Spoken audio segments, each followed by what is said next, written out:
Doctor Himanta Biswa Sarma ডাঙৰীয়াক মই আন্তৰিক কৃতজ্ঞতা জনাইছো। মই মিত্ৰজোঁটৰ সকলো অংশীদাৰক আন্তৰিক ধন্যবাদ জনাইছো। বিৰোধী আসনত বহি থকা মোৰ সতীৰ্থসকলকো মই ধন্যবাদ জনাইছো আৰু চৰকাৰখনলৈ দিয়া নিৰন্তৰ সমৰ্থন আৰু দিহা পৰামৰ্শৰ বাবে বিশেষভাৱে অসমৰ জনগণৰ প্ৰতি কৃতজ্ঞতা জনাইছো। অৰ্থনৈতিক ৰূপান্তৰ, আৰ্থিক নবোদয় মহোদয়, যোৱা 5 বছৰত লাভ কৰা উল্লেখযোগ্য অগ্ৰগতিৰ ভেটি হৈছে বিচক্ষণ বিত্তীয় ব্যৱস্থাপনা, উন্নত নীতিৰ অনুসৰণ আৰু ৰাজ্যৰ নিজা সম্পদ সংগ্ৰহ শক্তিশালী কৰাৰ বাবে কৰা অবিৰত প্ৰচেষ্টাৰ ওপৰত নিৰ্ভৰশীলতা। মই এই পবিত্ৰ সদনক জনাবলৈ পাই গৌৰৱবোধ কৰিছো যে শেহতীয়াকৈ দেখা দিয়া নিম্নগামী ধাৰাক প্ৰতিহত কৰি যোৱা 5 বছৰত অসমে বিত্তীয় ব্যৱস্থাপনাত দেখুওৱা অসাধাৰণ পাৰদৰ্শিতাৰ প্ৰতি স্বীকৃতি প্ৰদান কৰি ষষ্ঠদশ বিত্ত আয়োগে 16 ফাইনেন্স কমিছনে অসমৰ পাৰস্পৰিক অংশীদাৰিত্ব 3.258% বৃদ্ধি কৰিছে আৰু ই অসমৰ স্থিতি যথেষ্ট উন্নত কৰিছে, যাৰ ফলত অহা বৰ্ষত অসমলৈ 50,000 কোটি টকাৰ অধিক কেন্দ্ৰীয় পুঁজিৰ অভূতপূৰ্ব হস্তান্তৰণ হ'বগৈ। বিশ্ব অৰ্থনীতি প্ৰতিকূল পৰিস্থিতিৰ সন্মুখত হোৱাৰ সময়তে অসমে ভাৰতৰ প্ৰগতিৰ ইঞ্জিন হিচাপে আত্মপ্ৰকাশ কৰিছে। ভাৰতীয় ৰিজাৰ্ভ বেংকৰ শেহতীয়া মূল্যায়ন অনুসৰি অসম ভাৰতৰ ভিতৰত দ্ৰুততম বিকাশশীল ৰাজ্য হিচাপে পৰিগণিত হৈছে। স্থিৰ মূল্যৰ হিচাপত ৰাজ্যখনৰ মুঠ ৰাজ্যিক ঘৰুৱা উৎপাদন 2019-20 বিত্তীয় বৰ্ষৰ পৰা 2024-25 বিত্তীয় বৰ্ষৰ সময়ছোৱাত 45% বৃদ্ধি পাইছে আৰু এই বৃদ্ধিৰ হাৰ ৰাষ্ট্ৰীয় গড় 29%ৰ তুলনাত যথেষ্ট বেছি। বৰ্তমানৰ মূল্য অনুসৰি আমাৰ মুঠ ৰাজ্যিক ঘৰুৱা উৎপাদন GSDP 2021-22 বিত্তীয় বৰ্ষত 4,10,724 কোটিৰ পৰা 17%তকৈ অধিক উৎসাহজনক বৃদ্ধিৰ হাৰ প্ৰতিফলিত কৰি 2025-26 বিত্তীয় বৰ্ষত 7,45,293 কোটিলৈ বৃদ্ধি হ'ব বুলি অনুমান কৰা হৈছে। মই জনাবলৈ পাই সুখী যে অসমৰ অৰ্থনৈতিক জৰীপে 2026-27 বিত্তীয় বৰ্ষৰ বাবে 16.93% বৃদ্ধিৰ হাৰ প্ৰক্ষেপ কৰিছে আৰু ৰাজ্যিক ঘৰুৱা উৎপাদন 8,71,451 কোটি টকা হ'ব বুলি অনুমান কৰা হৈছে।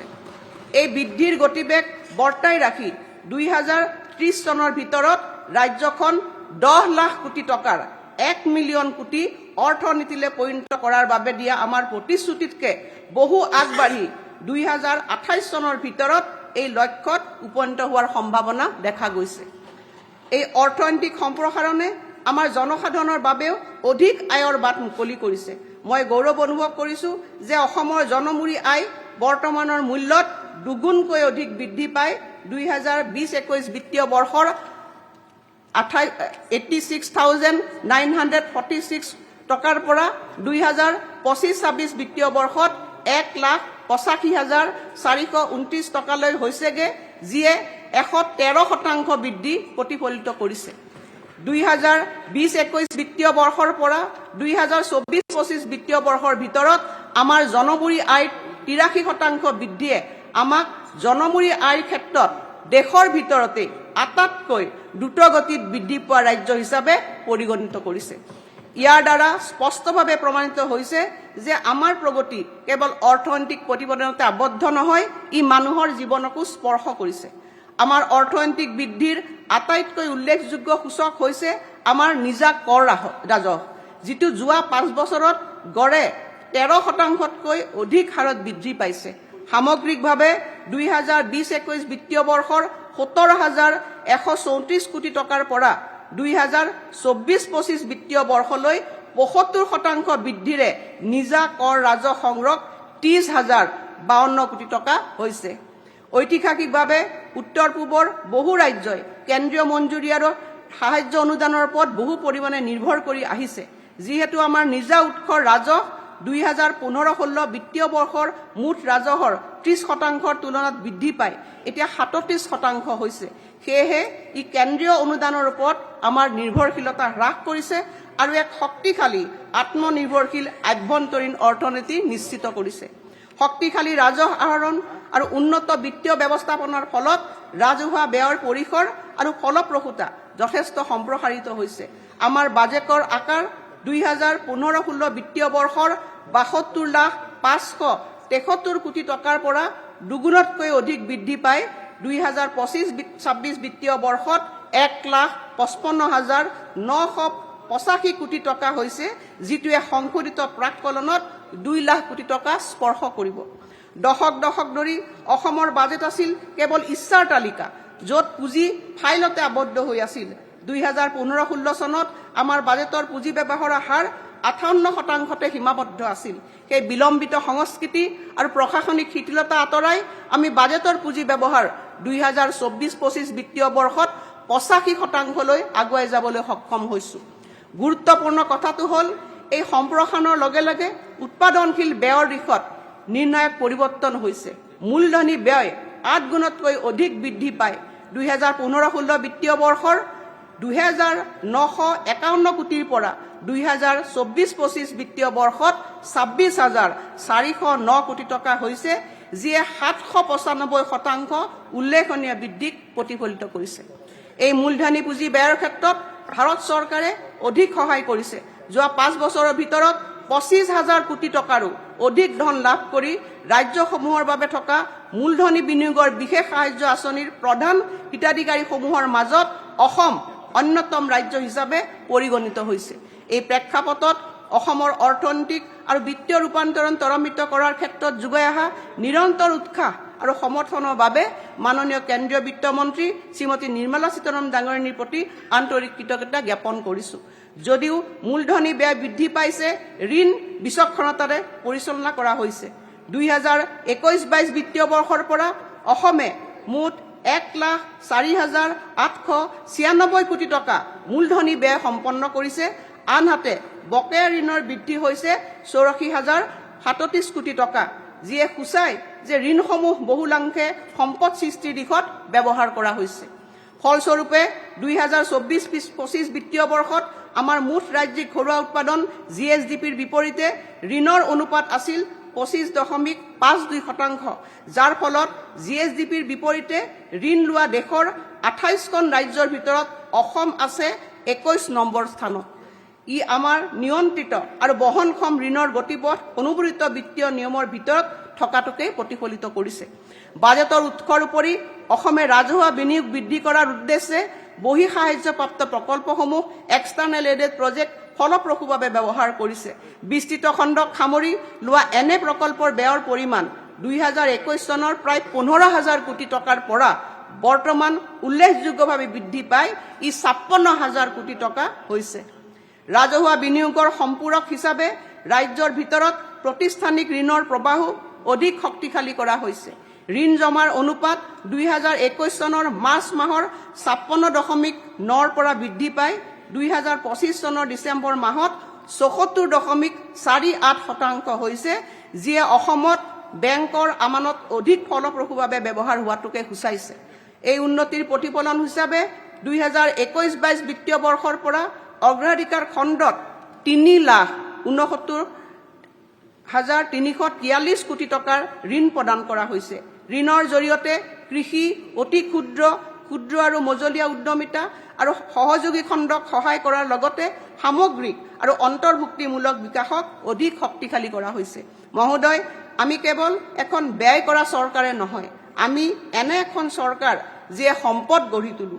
আজি আমাৰ ৰাজহুৱা খণ্ডৰ উদ্যোগসমূহত সমূহীয়া সম্পদ 35,000 কোটি টকাতকৈও অধিক হৈছে। নুমলীগড় শোধনাগাৰ লিমিটেডক শক্তিশালী কৰাৰ ক্ষেত্ৰত আমাৰ কৌশলগত বিনিয়োগ অব্যাহত আছে। শোধনাগাৰটোত ৰাজ্য চৰকাৰৰ অংশীদাৰিত্বৰ মূল্য এতিয়া 5,100 কোটি টকা অতিক্ৰম কৰিছে। একত্ৰিত ভাসমান পুঁজি, নিশ্চিত ঋণ শোধক পুঁজি, অসম আন্তঃগাঁথনি বিত্ত প্ৰাধিকৰণ আইফাৰ ভাসমান পুঁজি আদি প্ৰায় 10,000 কোটি টকাৰ আমাৰ ভাসমান আৰু ঋণ শোধক ৰিডেমশ্যন পুঁজিৰ বিত্তীয় সুৰক্ষাৰে অসমক সুদৃঢ় কৰিছে। অভিলেখ নগদ ধনৰ মজুত আৰু শক্তিশালী সম্পদৰ ভিত্তি কৰাৰ দ্বাৰা আমি বৰ্তি থকা অৱস্থাৰ পৰা সাৰ্বভৌম সামৰ্থ্যতাৰ অৱস্থালৈ গতি কৰিছোঁ। অটল অবিচল অগ্ৰগামী অসম। মহোদয়, যোৱা 5 বছৰত উল্লেখযোগ্য সফলতা হৈছে সমগ্ৰ ৰাজ্যজুৰি শান্তি আৰু সুস্থিৰতা পুনৰ প্ৰতিষ্ঠা কৰাটো। অস্থিৰতা আৰু দিগদাৰ সেই দিনবোৰ এতিয়া অতীত হৈ পৰিছে। আজি বিশ্বই এক নতুন অসমক দেখিবলৈ পাইছে, এনে এখন ৰাজ্যৰ যিয়ে নিজৰ পৰিচয় সংস্কৃতি আৰু সভ্যতাৰ মূল্যবোধ সুৰক্ষিত কৰিবৰ কাৰণে অটলভাৱে থিয় দিছে। শান্তি আৰু সম্প্ৰীতি বজাই ৰখাৰ দিশত অবিচল আৰু অন্তৰ্ভুক্তিমূলক বিকাশৰ পথত বিকশিত ভাৰতৰ অগ্ৰগামী শক্তি হিচাপে তীব্ৰ গতিৰে আগুৱাই গৈছে। ভাৰত চৰকাৰৰ সৈতে মিলি আমাৰ চৰকাৰে আলফা, কাৰ্বি, আদিবাসী আৰু DNLA গোটৰ সৈতে 4খন ঐতিহাসিক শান্তি চুক্তি স্বাক্ষৰ কৰিছে। ইয়াৰ ফলত স্থায়ী শান্তি, সুস্থিৰতা আৰু সংহতিৰ পথ সুগম হৈছে। এনে এক পৰিৱেশ গঢ়ি তোলাত গুৰুত্বপূৰ্ণ ভূমিকা গ্ৰহণ কৰাৰ বাবে মাননীয় কেন্দ্ৰীয় গৃহমন্ত্ৰী অমিত শ্বাহ ডাঙৰীয়াক আন্তৰিক ধন্যবাদ জ্ঞাপন কৰিছোঁ। 2026-27 বৰ্ষৰ কেন্দ্ৰীয় বাজেটত ভাৰত চৰকাৰে সংযুক্ত মুক্তি বাহিনী অসমৰ সৈতে 2023 চনৰ শান্তি চুক্তিৰ অধীনত 5,000 কোটি টকাৰ বিশেষ উন্নয়ন আৰু পুনৰ সংস্থাপন পেকেজৰ প্ৰথম কিস্তি হিচাপে 500 কোটি টকা ধাৰ্য কৰিছে। এই পুঁজিৰে অসমত বহনক্ষম জীৱিকা, পুনৰ সংযুক্তিকৰণ আৰু দীৰ্ঘম্যাদী শান্তি প্ৰতিষ্ঠাৰ সহায়ক প্ৰকল্পসমূহক আগুৱাই নিয়াৰ লক্ষ্যৰে ব্যৱহাৰ কৰা হ'ব। কেন্দ্ৰীয় সহায়ক পৰিপূৰক হিচাপে বন্দোবস্তি চুক্তিৰ আধাৰত আমাৰ চৰকাৰে আলফা শান্তি চুক্তিৰ সৈতে সম্পৰ্ক ৰাখি আন্তঃগাঁথনিমূলক আৰু উন্নয়নমূলক প্ৰকল্পসমূহৰ বাবে নিজা উৎসৰ পৰা 3,000 কোটি টকা ব্যয় কৰাৰ বাবে প্ৰতিশ্ৰুতিবদ্ধ। 2021 চনৰ পৰা অসমত চলি থকা স্থায়ী শান্তিৰ ফলস্বৰূপে মুঠ 9,022 জন প্ৰাক্তন কেডাৰে 1,012টা অত্যাধুনিক অস্ত্ৰ শস্ত্ৰ জমা দিছে। যোৱা 5 বছৰত আমাৰ চৰকাৰে আত্মসমৰ্পণ সহ পুনৰ সংস্থাপন নীতিৰ অধীনত বিপথে পৰিচালিত হোৱা যুৱকসকলক পুনৰ সংস্থাপন কৰিছে। ইয়াৰ অধীনত 4 লাখ টকাৰ স্থায়ী আমানত মাহেকীয়া ভাত্তাৰ লগতে জীৱিকামূলক কাম কাজৰ বাবে আৰ্থিক সহায়ৰ পেকেজ আগবঢ়োৱা হৈছে। আমাৰ চৰকাৰে কাৰ্যভাৰ গ্ৰহণ কৰাৰ পিছৰে পৰা দীৰ্ঘদিনীয়া সীমা বিবাদ সমাধান, আঞ্চলিক সৌহাৰ্দ্যৰ পৰিৱেশ সুদৃঢ় কৰাৰ ক্ষেত্ৰত গুৰুত্বপূৰ্ণ অগ্ৰগতি লাভ কৰিছে। 2022 চনত মেঘালয় আৰু 2023 চনত অৰুণাচল প্ৰদেশৰ সৈতে আন্তঃৰাজ্যিক সীমা নিৰ্ধাৰণৰ ব্যৱস্থাপনাৰে এই দিশত দৃঢ় পদক্ষেপ গ্ৰহণ কৰা হৈছে। ৰাজ্যখনত শান্তি আৰু স্বাভাৱিক পৰিৱেশ গঢ়ি তোলাৰ ক্ষেত্ৰত আমাৰ অংগীকাৰ স্পষ্টভাৱে প্ৰতিফলিত হৈছে। সশস্ত্ৰ বাহিনী আইনৰ প্ৰয়োগ সীমিত কৰাৰ জৰিয়তে এই আইনখন এসময়ত সমগ্ৰ ৰাজ্যতে প্ৰযোজ্য আছিল যদিও আজি ইয়াৰ প্ৰয়োগ মাত্ৰ 3খন জিলাতহে সীমাবদ্ধ আছে। অবৈধ দখলৰ ক্ষেত্ৰত ধাৰাবাহিক আৰু আইনগত ব্যৱস্থা গ্ৰহণ কৰি ৰাজহুৱা ব্যৱহাৰ আৰু ভৱিষ্যতৰ উন্নয়নৰ বাবে প্ৰায় 1,45,00,000 বিঘা চৰকাৰী ভূমি উদ্ধাৰ কৰা হৈছে। 2021 চনৰ পৰা বিগত 5 বছৰত অসমত 24,000তকৈও অধিক ব্যক্তিক ড্ৰাগছ সম্পৰ্কীয় বিষয়ত গ্ৰেপ্তাৰ কৰা হৈছে। আনহাতে 3,100 কোটি টকাৰো অধিক মূল্যৰ ড্ৰাগছ জব্দ কৰা হৈছে আৰু 2011 চনৰ পৰা 2015 চনৰ তুলনাত 7 গুণতকৈ অধিক। বিগত 5 বছৰত চৰকাৰে 5টা নতুন কমাণ্ডো বেটেলিয়ন গঠন কৰিছে, য'ত মুঠ 22,606 গৰাকী আৰক্ষী কৰ্মচাৰী আৰু অন্যান্য কৰ্মচাৰী নিয়োগ কৰা হৈছে। তদুপৰি 43,697 গৰাকী কৰ্মচাৰীক পদোন্নতি দিয়াৰ লগতে সম্পূৰ্ণ পেছাদাৰী খালী পদবিহীন বাহিনী গঢ়ি তোলাৰ দিশত ক্ৰমান্বয়ে আগবাঢ়িছে। আমি লাচিত বৰফুকন পুলিচ একাডেমী নামৰ এক শীৰ্ষমানৰ প্ৰশিক্ষণ প্ৰতিষ্ঠান স্থাপন কৰিছোঁ। গুৱাহাটীত নতুন আৰক্ষী আয়ুক্তৰ কাৰ্যালয় নিৰ্মাণ কৰা হৈছে। বড়োলেণ্ড অঞ্চলত 2খন নতুন জিলা কাৰাগাৰ স্থাপন কৰা হৈছে। আনহাতে জনসাধাৰণৰ সৈতে সুসম্পৰ্ক বজাই ৰখা পেছাদাৰী আৰক্ষী গঢ়ি তোলাৰ লক্ষ্যৰে আৰক্ষী থানাৰ সামগ্ৰিক উন্নয়ন আৰু দায়িত্বশীল ভাৱমূৰ্তি গঢ়াৰ অভিযান মৈত্ৰী আঁচনিৰ অধীনত 112খন থানা নিৰ্মাণ তথা আধুনিকীকৰণ কৰা হৈছে। ভাৰতীয় ন্যায় সংহিতাকে ধৰি নতুন অপৰাধমূলক আইনসমূহৰ কাৰ্যকৰীকৰণৰ ক্ষেত্ৰত অসমে দেশৰ ভিতৰত প্ৰথম স্থান অধিকাৰ কৰিবৰ কাৰণে সক্ষম হৈছে। আইন কাৰ্যকৰীকৰণৰ ৰাষ্ট্ৰীয় হাৰ 53.69%ৰ বিপৰীতে অসমে 78.13% সফলতা লাভ কৰিছে। বাল্য বিবাহৰ সামাজিক সমস্যাটোৰ বিৰুদ্ধে চলোৱা বহুমুখী অভিযানত অন্তৰ্ভুক্ত আছিল বাল্য বিবাহ প্ৰতিৰোধ আইনৰ কঠোৰ প্ৰয়োগ, আৰক্ষীৰ সক্ৰিয় পদক্ষেপ আৰু মুখ্যমন্ত্ৰীৰ নিযুত মইনাৰ দৰে আঁচনিৰ লগতে সামূহিক সজাগতা সৃষ্টি। প্ৰতিগৰাকী মহিলাৰ মৰ্যাদা, সুৰক্ষা আৰু অধিকাৰ শক্তিশালী কৰাৰ বাবে থকা আমাৰ সংকল্প অব্যাহত ৰাখি অসম বহু বিবাহ প্ৰতিৰোধ আইন 2025 প্ৰণয়ন কৰা হৈছে। ই হৈছে ঘৰৰ ভিতৰত ন্যায় প্ৰদানৰ প্ৰতি থকা আমাৰ অংগীকাৰ প্ৰতিফলিত কৰা এক নিৰ্ণায়ক সংস্কাৰ। এইবোৰ পদক্ষেপে অসমক অধিক নিৰাপদ আৰু সুস্থিৰ ৰূপ দিছে, য'ত স্থায়ী অস্থায়ী শান্তি অস্থায়ী নহয়, ইয়ে স্থায়ী বিকাশৰ ভেটি গঢ়ি তুলিছে। আমাৰ মাননীয় মুখ্যমন্ত্ৰীয়ে ডাভোছত কোৱাৰ দৰে Assam is moving from guns to chips, সংঘাতৰ পৰা সুযোগলৈ, অস্থিৰতাৰ পৰা উদ্ভাৱনালৈ, সংকল্পৰ পৰা সিদ্ধিলে। মহোদয়, বিগত 5 বছৰত মই উপস্থাপন কৰা বাজেটসমূহ কেৱল বিত্তীয় দলিলে নাছিল, এইবোৰ আছিল এখন শক্তিশালী অসম গঢ়াৰ গভীৰ প্ৰতিশ্ৰুতি। আৰু মই আজি সগৌৰৱে জনাব বিচাৰো যে সামাজিক ক্ষেত্ৰত গ্ৰহণ কৰা বিভিন্ন ধৈৰ্যবাহী আঁচনি আৰু সাহায্যৰ জৰিয়তে অন্তৰ্ভুক্তিমূলক বিকাশ সুনিশ্চিত কৰি আমি এই প্ৰতিশ্ৰুতি ৰক্ষা কৰাত উল্লেখযোগ্য সফলতা লাভ কৰিছোঁ। 2021 বৰ্ষত আৰম্ভ কৰা সময়ত অৰুণোদয় আঁচনিখনে 19 লাখ পৰিয়ালক সামৰি লৈছিল। কিন্তু আজি দিব্যাংগ, তৃতীয় লিংগৰ ব্যক্তি আৰু আন আন দুৰ্বল শ্ৰেণীৰ পৰিয়ালক সামৰি লোৱা এই আঁচনিখনৰ পৰিসৰ 40 লাখ অৰুণোদয় পৰিয়াললৈ বিস্তৃত কৰা হৈছে। অৰুণোদয় আঁচনিখন অসমৰ ইতিহাসত সৰ্ববৃহৎ সামাজিক সাহায্য আঁচনি হিচাপে পৰিগণিত হৈছে। মুখ্যমন্ত্ৰীৰ মহিলা উদ্যমিতা আঁচনিৰ অধীনত আত্মসহায়ক গোটৰ প্ৰতিগৰাকী মহিলালৈ 10,000 টকাকে বীজ মূলধন আগবঢ়াই আমি 63 লাখ গৰাকী সদস্যাৰ সবলীকৰণ কৰিবৰ কাৰণে সক্ষম হৈছোঁ। মই গৌৰৱান্বিত যে আজি 8.80 লাখপতি বাইদেউ ৰাজ্যখনৰ গ্ৰাম্য অৰ্থনীতিৰ চালিকা শক্তিৰূপে পৰিগণিত হৈছে।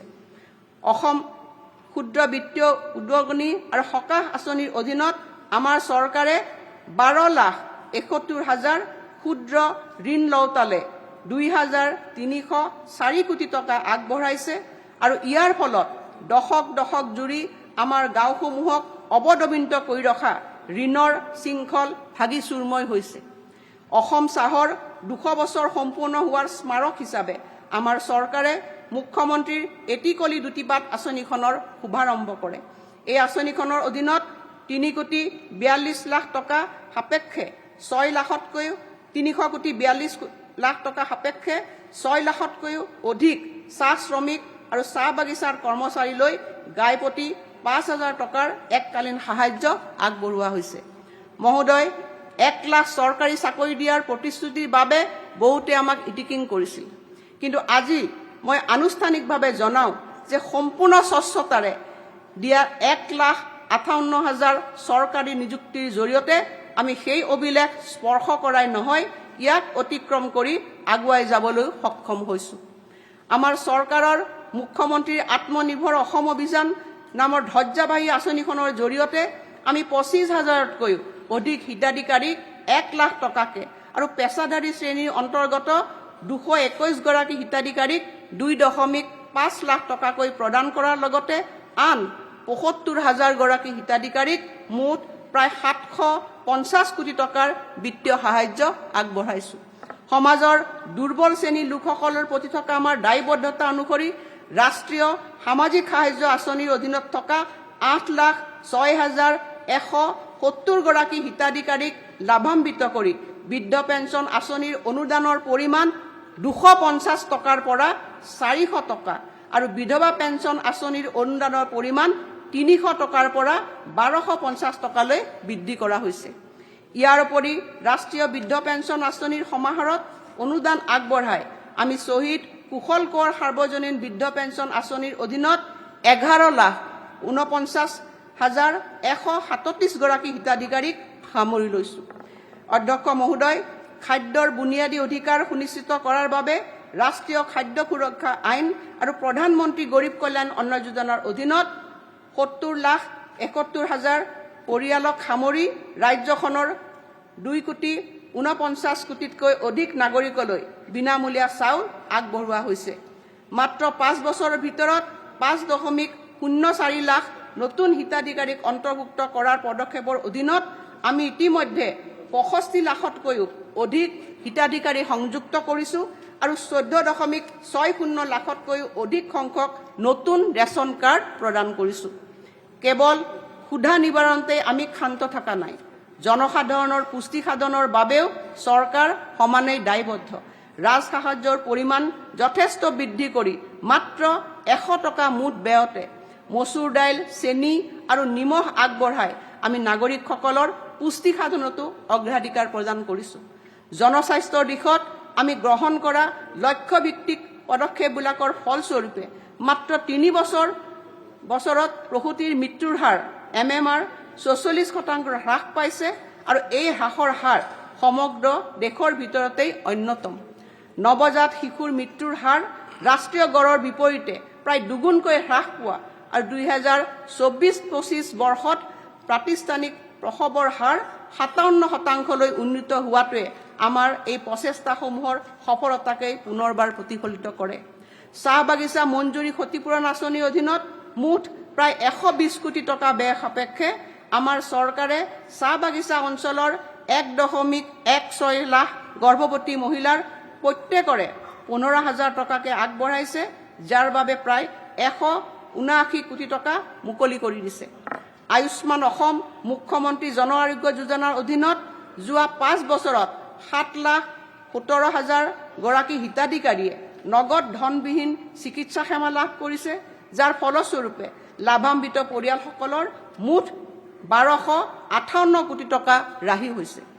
মহোদয়, বিগত মাত্ৰ 4টা বছৰত আমি চিকিৎসা মহাবিদ্যালয়ৰ সংখ্যা 7ৰ পৰা 14খন অৰ্থাৎ দুগুণলৈ বৃদ্ধি কৰিবলৈ সক্ষম হৈছোঁ আৰু আন কেইবাখনো নতুন চিকিৎসা মহাবিদ্যালয় নিৰ্মাণ কৰাৰ বাবে আমি বৰ্তমান 5,500 কোটি টকা বিনিয়োগ কৰিছোঁ আৰু ইয়াৰ ফলত স্বাস্থ্যসেৱা খণ্ডত আৰু 4,500খন বিচনা সংযোগ কৰিব পৰা যাব। অসম উন্নত স্বাস্থ্যসেৱা উদ্ভাৱনী প্ৰতিষ্ঠানৰ অধীনত থলুৱাভাৱে চাৰ্জিকেল ৰবটৰ আৰ্হি আৰু ল' ফিল্ড MRI নিৰ্মাণ কৰা হৈছে। গুৱাহাটী চিকিৎসা মহাবিদ্যালয় আৰু হাস্পতালত এটা প্ৰটন থেৰাপি মেচিন সংস্থাপন কৰাৰ বাবেও আমি 500 কোটি টকা ব্যয় কৰি আছোঁ।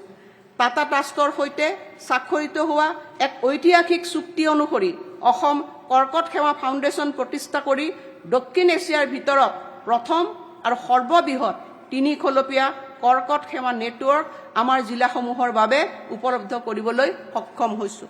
কৰ্কট ৰোগৰ চিকিৎসাৰ উপৰিও এই নেটৱৰ্কে সমূহীয়া বিবিধ 7 লাখ স্বাস্থ্য পৰীক্ষা শিবিৰ অনুষ্ঠিত কৰিছে। এই মাৰাত্মক ব্যাধিবিধক প্ৰাৰম্ভিক পৰ্যায়ত ধৰা পেলোৱাৰ জৰিয়তে আমি হাজাৰধিক ব্যক্তিৰ প্ৰাণ ৰক্ষা কৰিবলৈ সক্ষম হৈছোঁ আৰু অধিক পলমকৈ চিকিৎসা গ্ৰহণ ফলত হ'ব পৰা অত্যধিক ব্যয়ৰ পৰাও ৰোগীসকলে পৰিত্ৰাণ পাইছে। মুখ্যমন্ত্ৰীৰ নিযুত মইনা আঁচনিৰ জৰিয়তে আমাৰ চৰকাৰে 5.5 লাখতকৈও অধিক ছাত্ৰীক 1,000 টকাৰ পৰা 2,500 টকাৰ মাহিলী আৰ্থিক সাহায্য প্ৰদানেৰে প্ৰায় 260 কোটি টকা প্ৰদানৰ প্ৰতিশ্ৰুতি পালন কৰিছে। একেদৰে মুখ্যমন্ত্ৰীৰ নিযুত বাবু আঁচনিৰ অধীনত স্নাতক আৰু স্নাতকোত্তৰ পাঠ্যক্ৰমত প্ৰথম বৰ্ষত নামভৰ্তি কৰা আৰ্থিকভাৱে দুৰ্বল পৰিয়ালৰ 47,428 গৰাকী ছাত্ৰক মাহিলী 1,000 টকাৰ পৰা 2,000 টকাৰ আৰ্থিক সাহায্য প্ৰদান কৰিবলৈ লোৱা হৈছে। মুখ্যমন্ত্ৰীৰ জীৱন প্ৰেৰণা আঁচনিৰ জৰিয়তে আমাৰ চৰকাৰে মাহিলী 2,500 টকাকে আৰ্থিক সাহায্য প্ৰদান কৰিবলৈ 48,319 গৰাকী নতুন স্নাতকক সামৰি লৈছে। ইয়াৰ ফলত তাৎক্ষণিক আৰ্থিক দুশ্চিন্তা নোহোৱাকৈ তেওঁলোকে নিজ লক্ষ্য পথত অগ্ৰসৰ হ'ব পাৰিব। গৱেষণা আৰু উদ্ভাৱনৰ প্ৰতি উৎসৰ্গিত লোকসকলৰ বাবে মুখ্যমন্ত্ৰীৰ জীৱন অনুপ্ৰেৰণা আঁচনিৰ অধীনত আমাৰ চৰকাৰে দিব্যাংগ গৱেষকসকলকে ধৰি প্ৰতিগৰাকী গৱেষকৰ বাবে 25,000 টকা আৰু দিব্যাংগ গৱেষকৰ বাবে 40,000 টকাকে মুঠ 2,125 গৰাকী পূৰ্ণকালীন গৱেষকক আৰ্থিক সাহায্য প্ৰদান কৰিবৰ কাৰণে সিদ্ধান্ত গ্ৰহণ কৰিছে। প্ৰজ্ঞান ভাৰতী এই আঁচনিৰ অধীনত অৰ্থনৈতিকভাৱে দুৰ্বল ছাত্ৰ ছাত্ৰীৰ বাবে 780 কোটি টকাৰ নামভৰ্তি মাচুল ৰেহাই দিয়া হৈছে, যাৰ ফলত প্ৰতি বছৰে গড়ে 3.5 লাখ স্নাতক আৰু স্নাতকোত্তৰ ছাত্ৰ ছাত্ৰী উপকৃত হৈছে। উত্তৰ লখিমপুৰ, গুৰুচৰণ, শিৱসাগৰ, বঙাইগাঁও, জগন্নাথ বৰুৱা, নগাঁও আৰু কোকৰাঝাৰ আদিৰ শীৰ্ষমানৰ মহাবিদ্যালয়সমূহক বিশ্ববিদ্যালয়লৈ উন্নীত কৰা হৈছে। মহোদয়, দৰঙত অসম দক্ষতা বিশ্ববিদ্যালয় স্থাপনৰ বাবে দিয়া প্ৰতিশ্ৰুতি আমি পূৰণ কৰিলোঁ। তদুপৰি শ্বহীদ কনকলতা বৰুৱা ৰাজ্যিক বিশ্ববিদ্যালয় নিৰ্মাণৰ কাম আমি ইতিমধ্যে আৰম্ভ কৰিছোঁ আৰু ই দেশৰ প্ৰথমখন সম্পূৰ্ণ প্ৰযুক্তি বৃত্তিমূলক শিক্ষা আৰু প্ৰশিক্ষণ ভিত্তিক বিশ্ববিদ্যালয় হ'ব। এখন মান্যতা প্ৰদানৰ কৰ্তৃত্বসম্পন্ন আৱাসিক বিশ্ববিদ্যালয় হিচাপে চুকাফা বিশ্ববিদ্যালয় অসম স্থাপনৰ বাবেও আমি অনুমোদন জনাইছোঁ। 210 কোটি টকা ব্যয় সাপেক্ষে আমি চাহ বাগিচা অঞ্চলত 118খন আদৰ্শ উচ্চ মাধ্যমিক বিদ্যালয় নিৰ্মাণ কৰিছোঁ আৰু এই বিদ্যালয়সমূহ ইতিমধ্যে সকলো সা সুবিধাৰ সৈতে কাৰ্যক্ষম হৈ উঠিছে। ইয়াৰ উপৰি আন 100খন তেনেকুৱা বিদ্যালয় নিৰ্মাণ কৰি থকা হৈছে। আমাৰ চাহ বাগিচাসমূহত সাংস্কৃতিক আৰু বৃত্তিমূলক কাৰ্যকলাপৰ কেন্দ্ৰবিন্দু হিচাপে আমি 500টা মহাপহু জগন্নাথ কমিউনিটি প্ৰেক্ষাগৃহ তথা দক্ষতা কেন্দ্ৰ নিৰ্মাণ কৰি আছোঁ। আমি 9054টা আদৰ্শ অংগনবাড়ী কেন্দ্ৰ নিৰ্মাণৰ পদক্ষেপ লৈছোঁ। ইয়াৰে 3870টা কেন্দ্ৰৰ কাম সম্পূৰ্ণ হৈছে আৰু আন কেন্দ্ৰসমূহৰ কাম চলি আছে। শিক্ষা ব্যৱস্থাক অধিক শক্তিশালী কৰাৰ লগতে কৰ্মচাৰী সেৱাক সুৰক্ষিত কৰি আমাৰ চৰকাৰে 2021 চনত 1698খন প্ৰাথমিক বিদ্যালয়ত 3309টা টিউটৰ পদ আৰু 2107খন উচ্চ মাধ্যমিক বিদ্যালয়ত 6586টা টিউটৰ পদ প্ৰাদেশিকৰণ কৰাৰ লগতে সংশ্লিষ্ট প্ৰাদেশিকৰণ আইনৰ অধীনত 2022 চনত 1539খন উচ্চ মাধ্যমিক বিদ্যালয়ত 1539টা চতুৰ্থ বৰ্গৰ কৰ্মচাৰী পদ প্ৰাদেশিকৰণ কৰিছে। শিক্ষকসকলৰ বাবে থকা আমাৰ ট্ৰান্সফাৰ পৰ্টেলৰ জৰিয়তে কাৰো হস্তক্ষেপ অবিহনে 42,813 গৰাকী শিক্ষকে সফলতাৰে নিজৰ পচন্দৰ স্থানলৈ বদলি হৈছে, যাতে শিক্ষকসকলৰ মন মগজু সুস্থিৰ হৈ থাকে আৰু তেওঁলোকে শ্ৰেণীকোঠাত একান্তভাৱে মনোনিৱেশ কৰিব পাৰে। তৃতীয় তথা চতুৰ্থ বৰ্গৰ কৰ্মচাৰীৰ বাবেও অনুৰূপ পৰ্টেলৰ জৰিয়তে 9004 গৰাকী কৰ্মচাৰীয়ে স্বচ্ছভাৱে আকাংক্ষিত বদলি লাভ কৰিছে। অধ্যক্ষ মহোদয়, খেল মহাৰণৰ অভূতপূৰ্ব অংশগ্ৰহণৰ পিছত 6924 গৰাকী খেলুৱৈয়ে ৰাজ্যিক পৰ্যায়ত ভাগ লৈছিল আৰু 669 গৰাকী সম্ভাৱনাপূৰ্ব খেলুৱৈক ৰাষ্ট্ৰীয় আৰু আন্তঃৰাষ্ট্ৰীয় প্ৰতিযোগিতাত ভাগ ল'ব পৰাকৈ উন্নত প্ৰশিক্ষণৰ বাবে বাছি লোৱা হৈছিল। আপোন ঘৰ আঁচনিৰ অধীনত এতিয়ালৈকে 47,277 গৰাকী চৰকাৰী কৰ্মচাৰীলে আমি 706.5 কোটি টকাৰ সুতৰ ৰাজসাহায্য প্ৰদান কৰিছোঁ আৰু ইয়াৰ জৰিয়তে কৰ্মচাৰীসকলক 7,374 কোটি টকাৰ গৃহ ঋণ লাভ কৰাত সহায় কৰিছে। আপোন বাহন এই আঁচনিৰ অধীনত 10.76 কোটি টকাৰ সুদ সাহায্য হিচাপে মঞ্জুৰ কৰা হৈছে। ইয়াৰ দ্বাৰা 6,720 গৰাকী চৰকাৰী কৰ্মচাৰী উপকৃত হৈছে। আয়ুষ্মান অসম মুখ্যমন্ত্ৰী লোকসেৱক আৰোগ্য যোজনা অধীনত চৰকাৰী কৰ্মচাৰী, পেঞ্চনাৰ আৰু তেওঁলোকৰ ওপৰত নিৰ্ভৰশীল লোকসকললৈ ৰাজ্য আৰু দেশজুৰি তালিকাভুক্ত চিকিৎসালয়সমূহত CGFSৰ হাৰত নগদবিহীন চিকিৎসা সুবিধা আগবঢ়োৱা হৈছে। ভাৰত চৰকাৰৰ পদক্ষেপৰ লগত সংগতি ৰাখি নিশ্চিত অনুমেয় অৱসৰকালীন সুবিধা প্ৰদান কৰিবলৈ আমি এক ইউনিফাইড পেঞ্চন আঁচনি প্ৰৱৰ্তন কৰাৰ লগতে ৰাজ্য চৰকাৰৰ কৰ্মচাৰীৰ বাবে 8ম দৰমহা আয়োগ গঠন কৰিছোঁ। আমি অংগনবাড়ী কৰ্মীৰ মাহিলী পাৰিতোষিক 6,500 টকাৰ পৰা 8,000 টকালৈ, অংগনবাড়ী সহায়িকাৰ পাৰিতোষিক 3,250 টকাৰ পৰা 4,000 টকালৈ, পোষণ ৰান্ধনিৰ পাৰিতোষিক 1,500 টকাৰ পৰা 2,000 টকালৈ বৃদ্ধি কৰিছোঁ। একেদৰে আশা কৰ্মীসকলৰ পাৰিতোষিক 3,000 টকাৰ পৰা 4,000 টকালৈ বৃদ্ধি কৰা হৈছে আৰু আশা ছুপাৰভাইজাৰসকলৰ পাৰিতোষিক 9,000 টকাৰ পৰা 10,500 টকালৈ বৃদ্ধি কৰা হৈছে। ৰাজ্যখনৰ বাহিৰত দুৰ্ভাগ্যজনক পৰিস্থিতিত মৃত্যুবৰণ কৰা অসমৰ লোকৰ নশ্বৰ দেশ সহজে আৰু সন্মানজনকভাৱে কঢ়িয়াই অনাটো সুনিশ্চিত কৰিবলৈ আমি শ্ৰদ্ধাঞ্জলি আঁচনিখন প্ৰৱৰ্তন কৰিছোঁ।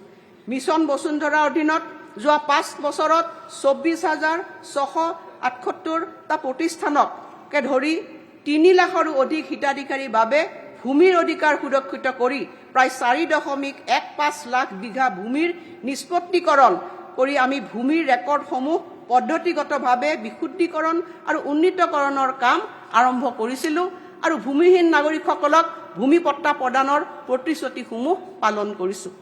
2025 চনৰ নৱেম্বৰ মাহত অসম বিধানসভাত অসম সত্ৰ সংৰক্ষণ আৰু উন্নয়ন আয়োগ বিধেয়ক 2025খন গৃহীত হয় আৰু লগতে আমি কেইবা হাজাৰ বিঘা সত্ৰৰ ভূমি বেদখলমুক্ত কৰিছোঁ।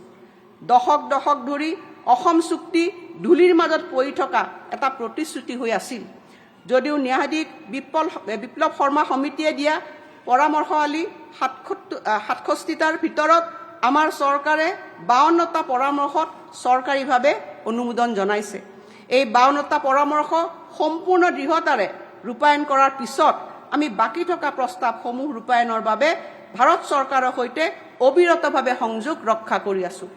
চৰাইদেউ মৈদামে ইউনেস্কোৰ বিশ্ব ঐতিহ্য ক্ষেত্ৰ আৰু অসমীয়া ভাষাই ধ্ৰুপদী ভাষাৰ মৰ্যাদা লাভ কৰাৰ বাবে আমাৰ সাংস্কৃতিক পৰিচয় সজোৰে উত্থাপিত হোৱাৰ উপৰি আমাৰ ঐতিহ্যই এক বিশেষ মাত্ৰা লাভ কৰিছে। আমাৰ চৰকাৰে ব্ৰিটিছ সংগ্ৰহালয়ৰ সৈতে চুক্তি স্বাক্ষৰ কৰি এটা শতিকৰো অধিক কাল বিদেশত থকাৰ পিছত ঐতিহাসিক বৃন্দাবনী বস্ত্ৰখন 2027 চনত ৰাজহুৱা প্ৰদৰ্শনৰ বাবে অসমলৈ অনাৰ ব্যৱস্থা গ্ৰহণ কৰিছে। ই হৈছে 16 শতিকাৰ অমূল্য সাংস্কৃতিক সম্পদৰ সৈতে ৰাজ্যখনক পুনৰ সংযোগ কৰাৰ এক উল্লেখযোগ্য পদক্ষেপ। মহোদয়, আমি 162 বিঘা পবিত্ৰ ভূমি পুনৰুদ্ধাৰ কৰাৰ আমাৰ অদম্য ৰাজনৈতিক ইচ্ছা প্ৰদৰ্শন কৰি বটদ্ৰৱা থানক শ্ৰীমন্ত শংকৰদেৱ আবিৰ্ভাৱ ক্ষেত্ৰলৈ ৰূপান্তৰ কৰিছোঁ, যাৰ ফলত ই হৈ পৰিছে বিশ্বমানৰ আধুনিক আৰু সাংস্কৃতিক চিহ্ন।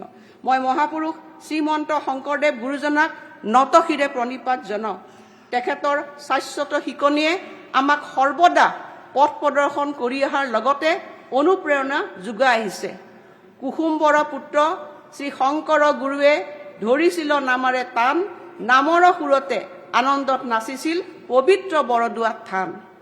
অসম দৰ্শনৰ অধীনত অসমৰ আধ্যাত্মিক আৰু সাংস্কৃতিক অনুষ্ঠানসমূহৰ সুৰক্ষা আৰু প্ৰসাৰৰ বাবে আমাৰ নিৰ্বাচনৰ পূৰ্বৰ প্ৰতিশ্ৰুতি পূৰণ কৰি 54,725খন ধৰ্মীয় অনুষ্ঠানলৈ 1132.93 কোটি টকা মোকলাই দিছোঁ। ইয়াৰ জৰিয়তে এনে স্থানসমূহৰ মূল আন্তঃগাঁথনিৰ উন্নতি সাধন কৰা হৈছে।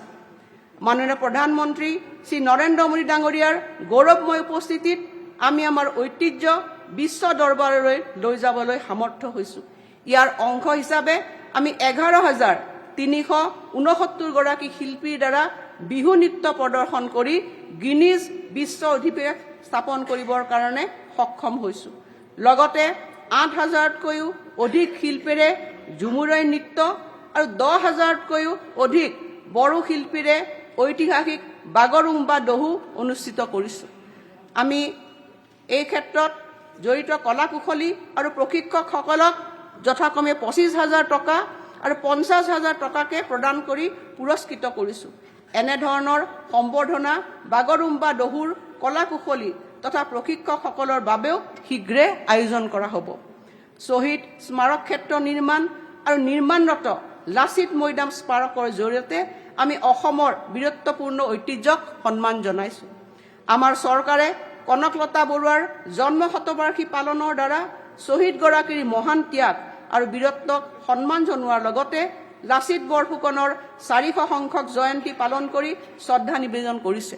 ইয়াৰ উপৰি বীৰগৰাকীৰ জীৱন আৰু বীৰত্বৰ গাথাক সামৰি 52টা খণ্ডৰ দূৰদৰ্শন ধাৰাবাহিক নিৰ্মাণৰ বাবে প্ৰসাৰ ভাৰতীৰ সৈতে এখন বুজাবুজিৰ চুক্তি স্বাক্ষৰ কৰিছে। আমি লগতে ভাৰত ৰত্ন সুধাকণ্ঠ ডক্টৰ ভূপেন হাজৰিকাৰ জন্ম শতবাৰ্ষিকী বছৰজোৰা কাৰ্যসূচীৰে উদযাপন কৰি আছোঁ। অসম সাংস্কৃতিক মহাসংগ্ৰাম কাৰ্যসূচীত 10 লাখৰো অধিক পঞ্জীয়ন হৈছিল আৰু সকলো জিলাৰ কেইবা হেজাৰ যুৱ শিল্পীৰ উৎসাহী অংশগ্ৰহণেৰে অভূতপূৰ্ব সঁহাৰি লাভ কৰি ই অসমৰ বৃহৎ সাংস্কৃতিক প্ৰতিভা প্ৰকাশৰ পদক্ষেপ হিচাপে পৰিগণিত হৈছে। দেশৰ ভিতৰতে প্ৰথম আমাৰ অগ্ৰণী কনচাৰ্ট পৰ্যটন নীতিৰ অধীনত অসমক বিশ্বৰ মানচিত্ৰত স্থান দিয়াৰ অৰ্থে আমি কনচাৰ্ট অৰ্থনীতিৰ পথো মুকলি কৰিছোঁ। মহোদয়, আমাৰ ষষ্ঠ অনুসূচীৰ পৰিষদসমূহ, স্বায়ত্তশাসিত পৰিষদসমূহ আৰু উন্নয়ন পৰিষদৰ বিত্তীয় অৱস্থা অধিক শক্তিশালী কৰাত আমি গুৰুত্ব প্ৰদান কৰিছোঁ। বিগত 5 বছৰত আমি আমাৰ স্বায়ত্তশাসিত অঞ্চলসমূহলৈ অবিৰত আৰু অভিলেখ পৰিমাণৰ অনুদানৰ প্ৰৱাহ নিশ্চিত কৰিছোঁ। বিগত 5 বছৰত মূলধনী ব্যয়ৰ দিশত আমাৰ নিৰ্ণায়ক পৰিৱৰ্তনৰ বাবে অসমত দীৰ্ঘম্যাদী আন্তঃগাঁথনি আৰু উৎপাদনশীল সম্পদ গঢ় লৈ উঠিছে। বিগত 5 বছৰত অসম মালাৰ অধীনত প্ৰায় 8,421 কোটি টকা ব্যয়েৰে 767 কিলোমিটাৰ পথ আৰু 1,887 কোটি টকা ব্যয় কৰি 356 কিলোমিটাৰ ৰাষ্ট্ৰীয় ঘাইপথ নিৰ্মাণ কৰিছোঁ। মুখ্যমন্ত্ৰীৰ পকীপথ নিৰ্মাণ আঁচনি, মুখ্যমন্ত্ৰীৰ উন্নত পকীপথ নিৰ্মাণ আঁচনি, মুখ্যমন্ত্ৰীৰ মথাউৰি পকীপথ, মুখ্যমন্ত্ৰীৰ নগৰীয়া পকীপথ নিৰ্মাণ আঁচনিৰ দৰে ধৈৰ্যবাহী আঁচনিসমূহৰ অধীনত 6,494 কোটি টকা ব্যয়েৰে 4,176 কিলোমিটাৰ পথ নেটৱৰ্ক সম্পূৰ্ণ কৰি তোলা হৈছে আৰু অতিৰিক্ত 6,917 কিলোমিটাৰ পথ নিৰ্মাণৰ কাম বিভিন্ন পৰ্যায়ত আছে। বিগত 5 বছৰত আমাৰ চৰকাৰে প্ৰতিদিনে গড় হিচাপত প্ৰায় 13 কিলোমিটাৰ পথ আৰু সপ্তাহত 5খনকৈ দলং নিৰ্মাণৰ জৰিয়তে মুঠ 21,700 কিলোমিটাৰ পথ আৰু 1,339খন দলং সম্পূৰ্ণ কৰিছে। 2025 চনত আমাৰ জনসাধাৰণে যাতায়াত কৰিবলৈ বিশাল ব্ৰহ্মপুত্ৰৰ ওপৰত মাত্ৰ 3খন সেতু আছিল। আজি আমাৰ অটল সংকল্পৰ ফলত 8খন কাৰ্যক্ষম সেতু আছে আৰু আন 4খন নিৰ্মীয়মান অৱস্থাত আছে। আমি গুৱাহাটী উত্তৰ গুৱাহাটী সেতু, গেটৱে অফ গুৱাহাটী নদীত যাত্ৰী টাৰ্মিনেল, লোকপ্ৰিয় গোপীনাথ বৰদলৈ আন্তঃৰাষ্ট্ৰীয় বিমানবন্দৰত নতুন টাৰ্মিনেল আৰু জ্যোতি বিষ্ণু আন্তৰ্জাতিক কলা মন্দিৰ নিৰ্মাণ কৰিছোঁ, যিবোৰ হৈছে অসমত নতুন প্ৰজন্মৰ আন্তঃগাঁথনি। ভাৰত চৰকাৰৰ সৈতে এক ঐতিহাসিক অংশীদাৰিত্বৰে আমি এলানি অভূতপূৰ্ব অভিযান্ত্ৰিক নৈপুণ্যৰ জৰিয়তে অসমৰ দৃশ্যপট সলনি কৰিবলৈ লৈছোঁ। 18,600 কোটি টকা ব্যয় সাপেক্ষে নিৰ্মাণ হ'বলগীয়া গহপুৰ নুমলীগড় সংযোগী পানীৰ তলৰ সুৰংগটো ভাৰতৰ প্ৰথম টুইন টিউব পথ তথা ৰেল কৰিডৰ হ'ব আৰু ইয়াৰ ফলত 6 ঘণ্টাৰ যাত্ৰাৰ সময় মাত্ৰ 30 মিনিটলৈ হ্ৰাস হ'ব। 6,957 কোটি টকা বিনিয়োগেৰে আকাংক্ষিত মা কামাখ্যা প্ৰৱেশ পথ, ইউনিটি মল, কাজিৰঙা এলিভেটেড কৰিডৰ নিৰ্মাণৰ লগতে 121 কিলোমিটাৰ অভিযান্ত্ৰিক নৈপুণ্যৰ গুৱাহাটী ৰিং ৰোড প্ৰকল্প আৰু গুৱাহাটী শিলচৰ এক্সপ্ৰেছ পথো এতিয়া নিৰ্মাণৰত হৈ আছে।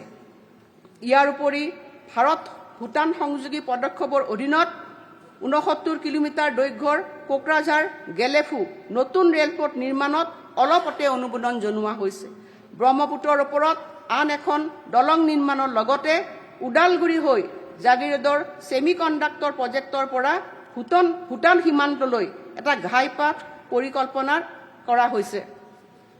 40 কিলোমিটাৰ শিলিগুৰি কৰিডৰৰ সৈতে মাটিৰ তলেৰে যোৱা ৰেলপথ নিৰ্মাণৰ দূৰদৰ্শী প্ৰস্তাৱে চিকেন স্নেকক সুদৃঢ় কৰি ভাৰতৰ বাকী অংশৰ সৈতে উত্তৰ পূৰ্বাঞ্চলক সংযোগ কৰাৰ এক সুৰক্ষিত পৰিবহণৰ পথ সৃষ্টি কৰিব। 722.66 কিলোমিটাৰ নতুন মথাউৰি নিৰ্মাণ, প্ৰায় 863 কিলোমিটাৰ দৈৰ্ঘ্যৰ পুৰণি মথাউৰি উন্নত আৰু শক্তিশালী কৰাকে ধৰি বান আৰু খহনীয়া প্ৰতিৰোধক্ষম নতুন আন্তঃগাঁথনি নিৰ্মাণ আমাৰ চৰকাৰৰ এক উল্লেখনীয় প্ৰতিশ্ৰুতি। উন্নত মথাউৰি নিৰ্মাণৰ পদক্ষেপ লোৱাৰ ফলত ভগা মথাউৰিৰ সংখ্যা 2016ৰ পৰা 21 চনৰ পৰা 154টাৰ পৰা 2021ৰ পৰা আজিলৈ 60টা আৰু 2025 চনত মাত্ৰ 3টালৈ হ্ৰাস পাইছে। মাননীয় অধ্যক্ষ মহোদয়, সমগ্ৰ বিশ্বই এতিয়া নতুন দৃষ্টিৰে অসমক প্ৰত্যক্ষ কৰিবলৈ লৈছে আমি অভিলেখ সময়ৰ ভিতৰত স্থানীয় সম্ভাৱনা আৰু বিশ্ব বিনিয়োগৰ মাজত থকা ব্যৱধান হ্ৰাস কৰি সুদৃঢ় সেতু নিৰ্মাণ কৰিবলৈ সক্ষম হৈছো। ব্ৰহ্মপুত্ৰৰ পাৰৰ পৰা ডাভোছৰ দৰে বহল ক্ষেত্ৰলৈ অসমে আজি বিশ্ব মঞ্চত ইয়াৰ উপস্থিতি সজোৰে তুলি ধৰিবলৈ সক্ষম হৈছে। ২৭,০০০ কোটি টকাৰ বিনিয়োগেৰে জাগিৰোডত টাটা ছেমিকণ্ডাক্টৰ প্ৰকল্প চলিত বৰ্ষত শুভ আৰম্ভণি হ'ব, যিটোৰ জৰিয়তে আমি ভৱিষ্যতলৈ অগ্ৰগামী হ'ব পাৰিম। আমাৰ মাননীয় প্ৰধানমন্ত্ৰী নৰেন্দ্ৰ মোদী ডাঙৰীয়াই অসমৰ বিনিয়োগ আৰু ঔদ্যোগিক বিকাশৰ যাত্ৰাক চাহৰ পৰা চিপছলৈ আৰম্ভ কৰিছে। অসমৰ চাহৰ বিশ্ব স্বীকৃতিৰ লগতে ভাৰতৰ ইলেক্ট্ৰনিক্স আৰু চিপছ নিৰ্মাণৰ পৰিৱেশ তন্ত্ৰলৈও অসম ভৱিষ্যতলৈ বৰঙণি আগবঢ়োৱা ৰাজ্য হিচাপে পৰিগণিত হ'ব। আন এক ৰূপান্তৰকাৰী পদক্ষেপ হৈছে নামৰূপত 12.7 লাখ মেট্ৰিক টন ক্ষমতা সম্পন্ন ব্ৰাউনফিল্ড এমনিয়া ইউৰিয়া প্ৰকল্প আৰু নুমলীগড় শোধনাগাৰ সম্প্ৰসাৰণ প্ৰকল্প, যিয়ে হেজাৰ হেজাৰ কৰ্মসংস্থাপনৰ সৃষ্টি কৰিব আৰু অসমৰ ঔদ্যোগিক অৰ্থনীতি আৰু অধিক ঊৰ্ধ্বগামী কৰিব। আমাৰ ঔদ্যোগিক উত্থানৰ মূল ভিত্তি হৈছে এডভান্টেজ আছাম। ই এনে এখন বাণিজ্যিক সন্মিলন যিয়ে অসমৰ অৰ্থনৈতিক ভাগ্যক নতুনকৈ সংজ্ঞায়িত কৰিছে। এই সন্মিলনৰ মাধ্যমেৰে 296খন বৃহৎ বুজাবুজি চুক্তিৰ দ্বাৰা আমি 5,18,000 কোটি টকাৰ বিশাল বিনিয়োগৰ প্ৰতিশ্ৰুতি আদায় কৰিব পাৰিছো। একে সময়তে জিলাসমূহত 6,774 কোটি টকা মূল্যৰ 2,592খন অতি ক্ষুদ্ৰ আৰু ক্ষুদ্ৰ উদ্যমিতা MSME খণ্ডত বুজাবুজিৰ চুক্তি সম্পাদিত কৰিব পাৰিছো। এই ঔদ্যোগিক পুনৰ্জীৱন প্ৰচেষ্টাই আমাৰ অৰ্থনীতিৰ পৰম্পৰাগত স্তম্ভসমূহতো গুৰুত্ব আৰোপ কৰিছে। অসম চাহ উদ্যোগ বিশেষ উদগনি আঁচনিৰ জৰিয়তে ATCs অৰ্থডক্স চাহ উৎপাদনত উৎসাহ প্ৰদানৰ অৰ্থে 1,914খন চাহ বাগিচালৈ 392 কোটি টকা প্ৰদান কৰা হৈছে। যেতিয়া আমাৰ ঔদ্যোগিক খণ্ডত নতুন নতুন অভিলেখ সৃষ্টি হৈ আছে, আমাৰ গুৰুত্ব সদায় অসমৰ অৰ্থনীতিৰ ওপৰত নিবন্ধ হৈ আছে। PM কিষাণৰ অধীনত অসমৰ 18.87 লাখ কৃষকলৈ 4,968 কোটি টকা প্ৰত্যক্ষভাৱে হস্তান্তৰ কৰা হৈছে, যিয়ে 2021 বৰ্ষৰ পৰা হিতাধিকাৰী অন্তৰ্ভুক্তিৰ সংখ্যা 46% বৃদ্ধিৰ প্ৰতিফলন ঘটাইছে। PM ফসল বীমা যোজনাৰ অধীনত খাৰিফ শস্যৰ ক্ষেত্ৰত সামৰি লোৱা কৃষকৰ সংখ্যা 2023 চনৰ পৰা 4.07 লাখৰ পৰা 2025 চনত 9.05 লাখ হৈ দুগুণতকৈ অধিক বৃদ্ধি পাইছে। এই ক্ষেত্ৰত জিলা পৰ্যায়ৰ প্ৰদৰ্শনৰ বাবে ৰাষ্ট্ৰীয় স্বীকৃতি লাভ কৰা হৈছে আৰু আমিও কৃষকৰ কিস্তি প্ৰতি হেক্টৰত মাত্ৰ 100 টকাতকৈ সীমাবদ্ধ ৰাখিছো। আমাৰ চৰকাৰে ৰাজ্যখনৰ কৃষকসকললৈ প্ৰায় 5,500 কোটি টকা আদায় দি 26.19 লাখ মেট্ৰিক টন ধান ক্ৰয় কৰিছে। 100 কোটি টকাৰে 17,536 মেট্ৰিক টন সৰিয়হ ক্ৰয় কৰিছে আৰু 822 কোটি টকাৰে 3,792.16 মেট্ৰিক টন মাকৈ ক্ৰয় কৰিছে।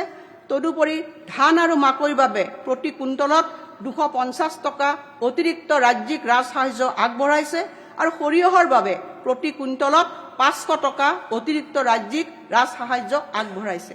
মৎস্য উৎপাদনৰ ক্ষেত্ৰত আমাৰ আত্মনিৰ্ভৰশীলতাৰ পৰিকল্পনাৰ লগতে সংগতি ৰাখি অসমৰ মৎস্য উৎপাদন প্ৰায় 80% বৃদ্ধি কৰি অভিলেখ সংখ্যক 5.29 লাখ মেট্ৰিক টনত উপনীত হ'বৰ কাৰণে সক্ষম হৈছো। অসম আদৰ্শ গ্ৰাম যোজনাৰ অধীনত 250খন গাঁৱক আত্মনিৰ্ভৰশীল আৰু আধুনিক আন্তঃগাঁথনি সম্পন্ন আদৰ্শ গাঁৱলৈ ৰূপান্তৰ কৰাৰ কাৰণে 256 কোটি টকা ব্যয়ৰ বাবে অনুমোদন জনোৱা হৈছে। প্ৰধানমন্ত্ৰী আৱাস যোজনা গ্ৰামীণৰ অধীনত বিগত 5 বছৰত 17,709,087 লাখ গৃহৰ নিৰ্মাণ কাৰ্য সম্পূৰ্ণ কৰা হৈছে। আনহাতে প্ৰধানমন্ত্ৰী আৱাস যোজনা নগৰীয়াৰ অধীনত অসমে উত্তৰ পূবৰ শীৰ্ষ প্ৰদৰ্শনকাৰী ৰাজ্য হিচাপে স্থান লাভ কৰিছে, য'ত 1.82 লাখ গৃহত অনুমোদন জনোৱা হৈছিল আৰু ইয়াৰে 1.37 লাখ গৃহ সম্পূৰ্ণ হৈছে। পুনৰ গঠিত বিতৰণ খণ্ড আঁচনি অধীনত 2026 চনৰ মাৰ্চ মাহৰ ভিতৰত বাকী থকা 1.30 লাখ পৰিয়াললৈ বিদ্যুৎ সংযোগ প্ৰদান কৰিবলৈ লোৱা হৈছে। আনহাতে বিভিন্ন চৰ অঞ্চলত গ্ৰিড সংযোগৰ কাম সম্পূৰ্ণ হোৱাৰ পথত। আমাৰ চৰকাৰে প্ৰধানমন্ত্ৰী সূৰ্যঘৰ আঁচনিৰ অধীনত ৪৫,০০০ টকা পৰ্যন্ত অতিৰিক্ত ৰাজসাহায্য প্ৰদানৰ জৰিয়তে ৩০০ মেগাৱাট মুঠ ক্ষমতাৰে ৯০,০০০ সৌৰ চাদৰ ব্যৱস্থা ৰূপায়ণ কৰিছে। অবিৰত তথা কঠোৰভাৱে নিয়ম বলৱৎকৰণ আৰু আমাৰ বনৰক্ষীসকলৰ অদম্য সাহসৰ ফলস্বৰূপে আমি গড়ৰ চোৰাং চিকাৰ শূন্যলৈ নিবলৈ সক্ষম হৈছোঁ। মানুহ আৰু হাতী উভয়কে সুৰক্ষা প্ৰদান কৰিবলৈ আমি গজমিত্ৰ আঁচনিৰ অধীনত কৃত্ৰিম বুদ্ধিমত্তা সম্পন্ন কেমেৰা স্থাপন কৰিছোঁ। সমান্তৰালভাৱে আমি অনুকম্পামূলক সাহায্যৰ পৰিমাণ বৃদ্ধি কৰিছোঁ। সেই অনুসৰি কোনো লোকে প্ৰাণ হেৰুৱাৰ ক্ষেত্ৰত এককালীন সাহায্যৰ পৰিমাণ ৬ লাখ টকালৈ বৃদ্ধি কৰা হৈছে আৰু শস্য ক্ষতিৰ ক্ষেত্ৰত প্ৰতি বিঘা ভূমিৰ বিপৰীতে ৭,৫০০ টকাৰ পৰা ৮,০০০ টকালৈ বৃদ্ধি কৰা হৈছে। অমৃত বৃক্ষ আন্দোলনৰ জৰিয়তে অসমৰ জনসাধাৰণে এদিনতে ১,১,১,১১,০০০ গছপুলি ৰোপণ কৰি 10টা গ্ৰীনিজ বিশ্ব অভিলেখ স্থাপন কৰিবলৈ সক্ষম হৈছে। লগতে আমি বিভিন্ন বন সংমণ্ডলত ১৬০ হেক্টৰ ভূমিত নাৰ্চাৰী স্থাপন কৰিছোঁ। অসম মডেলৰ অধীনত মিছন অমৃত সৰোবৰ হ'ল এক উল্লেখযোগ্য পদক্ষেপ। ই জল সংৰক্ষণক বহনক্ষম জীৱিকা সৃষ্টিৰ সৈতে সংমিশ্ৰণ ঘটাইছে। ৰাজ্যখনত লক্ষ্য নিৰ্ধাৰিত ২,৬২৫টা সৰোবৰৰ বিপৰীতে ২,৯৬৩টা সৰোবৰ খন্দা হৈছে। এই ক্ষেত্ৰত প্ৰতিটো সৰোবৰৰ গড় ব্যয় ২৪ লাখ টকাকৈ মুঠ আনুমানিক ব্যয়ৰ পৰিমাণ হ'ল ৬৬২ কোটি টকা। ইয়াৰ উপৰি আমি অমৃত সৰোবৰ 2.0 মুকলি কৰিছোঁ। অসম জনবিশ্বাস বিধেয়ক ২০২৫ৰ অধীনত ১৬খন আইনকে ধৰি প্ৰায় ৫০খন আইনৰ সংশোধন ঘটোৱা হৈছে। ইয়াৰ দ্বাৰা সৰু সৰু অপৰাধৰ বাবে কাৰাদণ্ডৰ পৰিৱৰ্তে জৰিমনা আৰু দণ্ড আৰোপ কৰাৰ ব্যৱস্থা কৰি আইন মানি চলা ব্যৱস্থাটো সৰলীকৃত কৰা হৈছে। ইজ অব ডুইং বিজনেছ ৰেংকিঙৰ ক্ষেত্ৰত অসমৰ উত্থানত অৰিহণা যোগাবলৈ সক্ষম হৈছে। বিকেন্দ্ৰীকৃত ৰাজহুৱা ওজৰ আপত্তি নিষ্পত্তি আৰু নিৰীক্ষণ ব্যৱস্থা CP গ্ৰামছৰ প্লেটফৰ্মৰ জৰিয়তে কেৱল ২০২৫ চনতে আমি ১২,০০০ৰো অধিক অভিযোগ লাভ কৰিছিলোঁ আৰু ইয়াৰে প্ৰায় ৮০% অভিযোগ তড়িৎ গতিৰে সমাপন হৈছে। ডিব্ৰুগড়ক আমাৰ দ্বিতীয় ৰাজধানী হিচাপে উত্তৰণ ঘটাই শিলচৰত আমি মিনি সচিবালয় স্থাপন কৰি আৰু এক বৈপ্লৱিক সমজিলাৰ পদক্ষেপ আৰম্ভ কৰি আমি জনসাধাৰণ আৰু চৰকাৰৰ মাজৰ দূৰত্ব স্থায়ীভাৱে নোহোৱা কৰিবলৈ সক্ষম হৈছোঁ। সিদ্ধিৰ পৰা সমৃদ্ধিলৈ।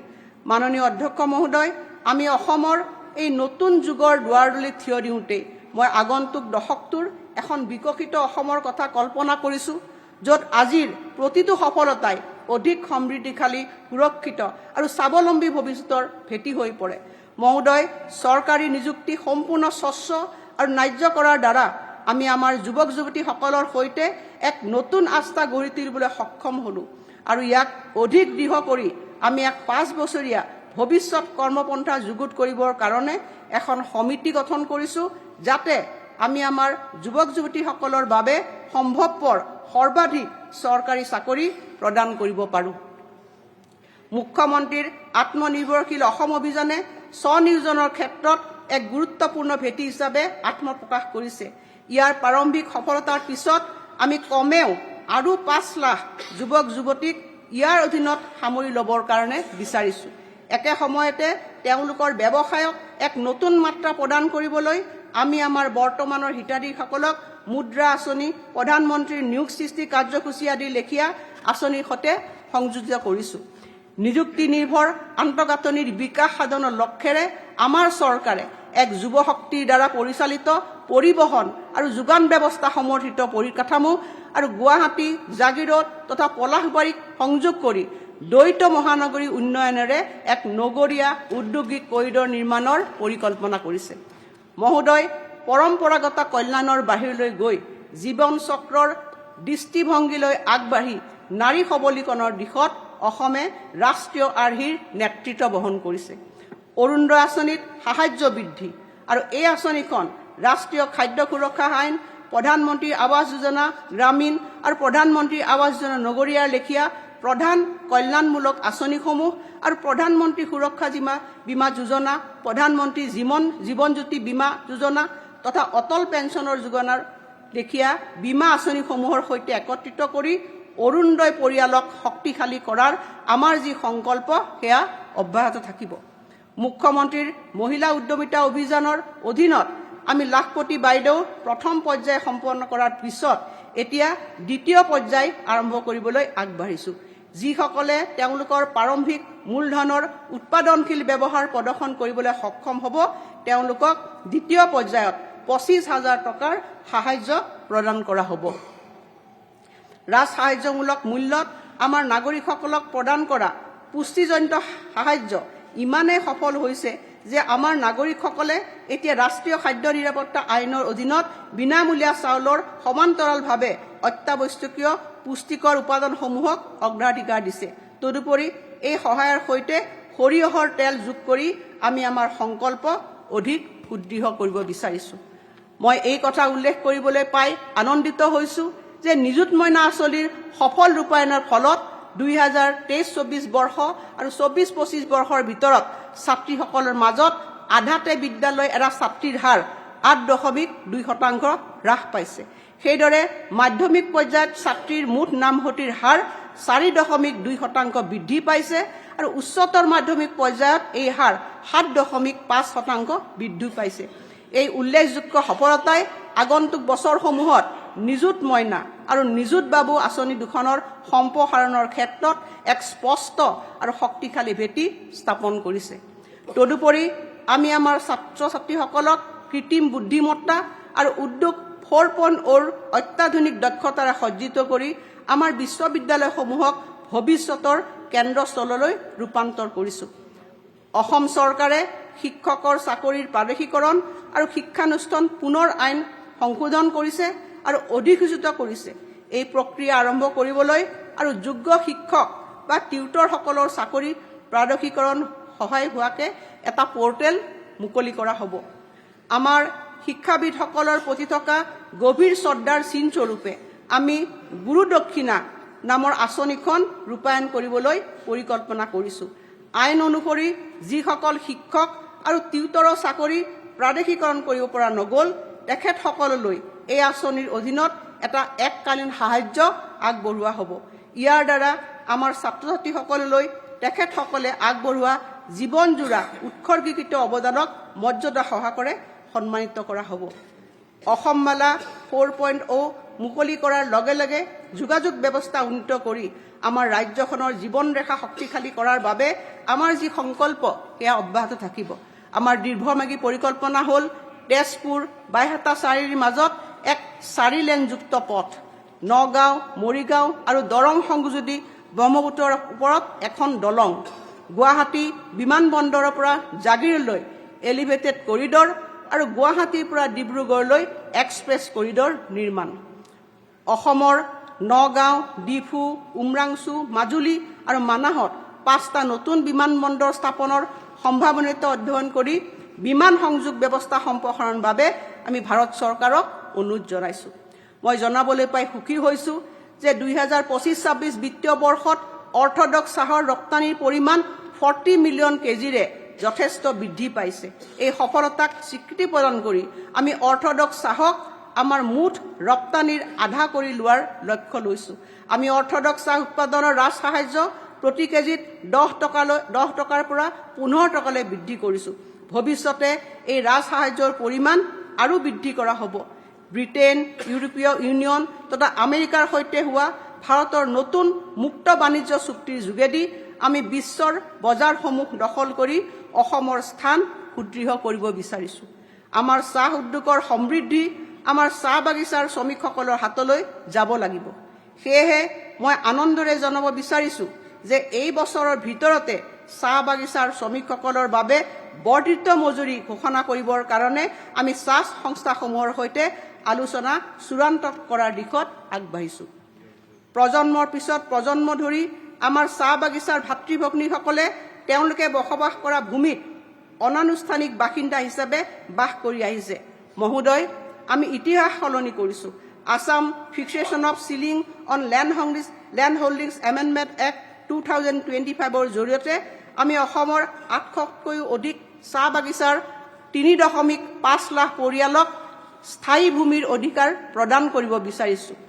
অহা মাৰ্চ মাহত চাহ বাগিচাৰ ভূমিপট্টা বিতৰণ আনুষ্ঠানিকভাৱে আৰম্ভ কৰিবৰ কাৰণে মাননীয় প্ৰধানমন্ত্ৰী শ্ৰী নৰেন্দ্ৰ মোদী ডাঙৰীয়া উপস্থিত থাকিব বুলি আমি আশা কৰিছো। ইয়াৰ জৰিয়তে তেওঁলোকৰ অধিকাৰ সুৰক্ষাৰ ক্ষেত্ৰত আমাৰ দৃঢ় প্ৰতিশ্ৰুতি নিশ্চিত থাকিব। আনহাতে ইয়াৰ ফলত চাহ বাগিচাৰ শ্ৰমিকসকলে প্ৰধানমন্ত্ৰী আৱাস যোজনা গ্ৰামীণ আঁচনিৰ অধীনত গৃহ লাভ কৰাৰ বাবে বিবেচিত হ'ব আৰু ইয়াৰ দ্বাৰা তেওঁলোকৰ জীৱন যাপনৰ মান উন্নত হ'ব।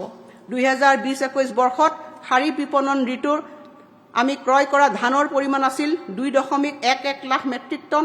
প্ৰয়োজনীয় পৰিকাঠামো আৰু বিত্তীয় ব্যৱস্থা শক্তি কৰা পদক্ষেপসমূহৰ ফলত ক্ৰয় কৰা ধানৰ পৰিমাণ 4 গুণতকৈ অধিক বৃদ্ধি পাইছে।